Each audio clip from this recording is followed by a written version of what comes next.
Here are 5 ways you can keep your muscle during a cut so that you don't go from building muscle into losing all the muscle on a cut and getting skinny. If you are new to my channel, my name is Dan and I simplify losing fat and building muscle. So hit that subscribe button if you're new.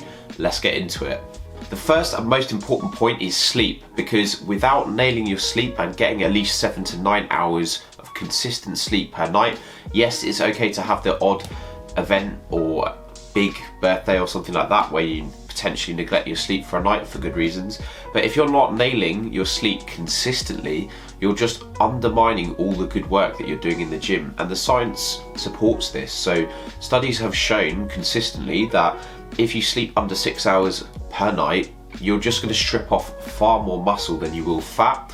And when groups are compared between sleeping 5.5 hours of sleep per night versus 8.5 hours sleep per night, the group that is sleeping 8.5 hours per night is going to lose 55% more fat than the group that are sleep deprived. So your body is going to cling on to more muscle mass if you are sleeping properly, and over time this is going to play a dramatic role in improving your physique. So I can tell you from first-hand experience, when I started being super consistent with my sleep over the last couple of years and drinking a bit less, not going out as late as much, my results transformed, and do not underestimate the impact of this. So the first point of call is nailing your sleep.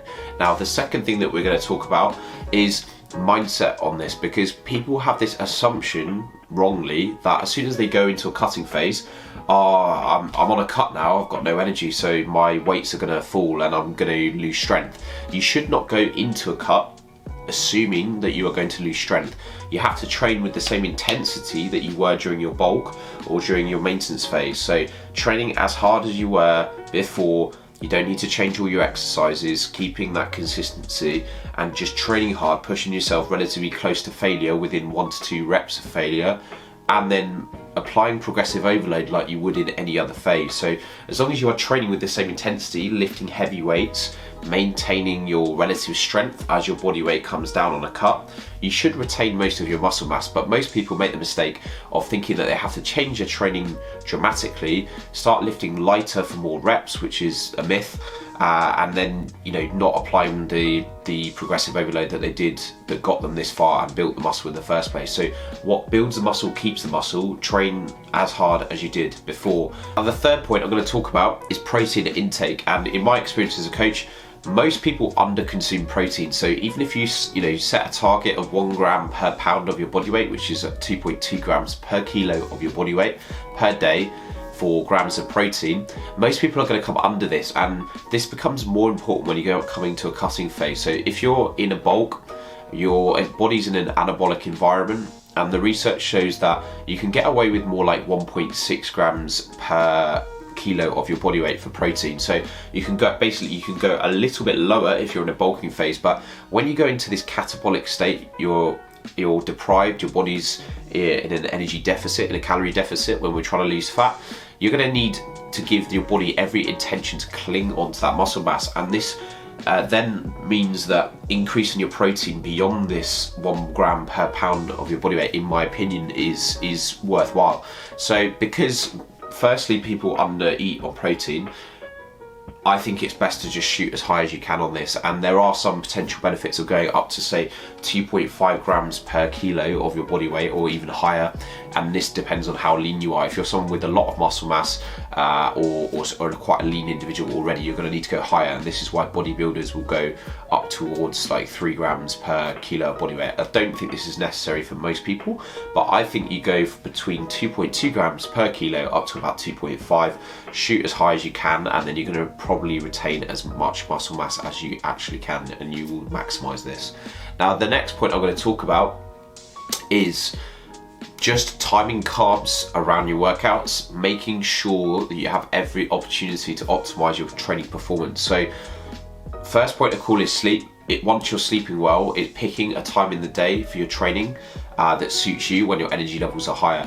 So for me personally, I like training in the morning, and that is my preferred time of day, which allows me to have some carbs first thing, have carb heavy breakfast an hour or two before I'm going to train. and then I'll use caffeine just before my workout, about 45 minutes before. Now this is giving me every opportunity to train hard, improve my focus. Caffeine can improve performance in the gym, and therefore I'm going to be in a better position to maintain my strength in my workouts, and therefore cling onto that muscle mass in combination with everything else that we're doing.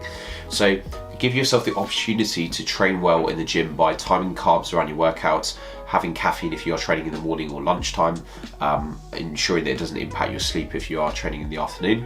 But whatever you can do to optimize that training performance, maintain your strength on your lifts, is going to help you cling onto that muscle mass. Now, the fifth and final point, which I think not that many people realize, but we don't actually need that much volume in order to maintain muscle mass. So when I'm talking about volume here, I'm talking about high quality sets in the gym where you're taking it relatively close to failure. So as long as you're going 1 to 2 reps away from failure, training pretty hard, you know, your reps should naturally slow as you're getting towards the end of a set, because it's getting super challenging and the weight's not moving as quickly as it was before. So as long as, you know, that you're putting some weird faces as well, that's a sign that you are training hard enough in the gym.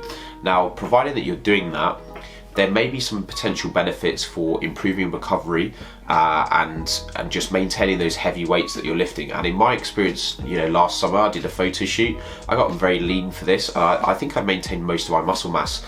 And the way that I went about this was, right, okay, I need to maintain the lifts, the weights that I'm actually lifting. How can I do that? Well, I need to improve my recovery a little bit, and maybe my recovery capabilities are lower. So can you go from doing 3 or 4 working sets down to 1 to 2 working sets per exercise, but push close to failure, 1 or 2 reps away, and that way you're doing less overall work, but the quality of those sets may be higher, and you're not actually going to need that many sets to maintain your muscle mass. So I would recommend going to if you're currently doing 3 or 4 sets per exercise, you could potentially look at bringing that down to 1 or 2, training close to failure, and you're not going to lose much muscle mass here.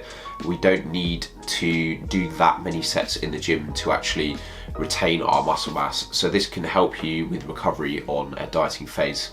I really hope you found this video useful. If you did, please do drop it a like and subscribe to the channel for more content if you are new around here. I'll see you on the next video. Look forward to seeing you then. See ya. Bye.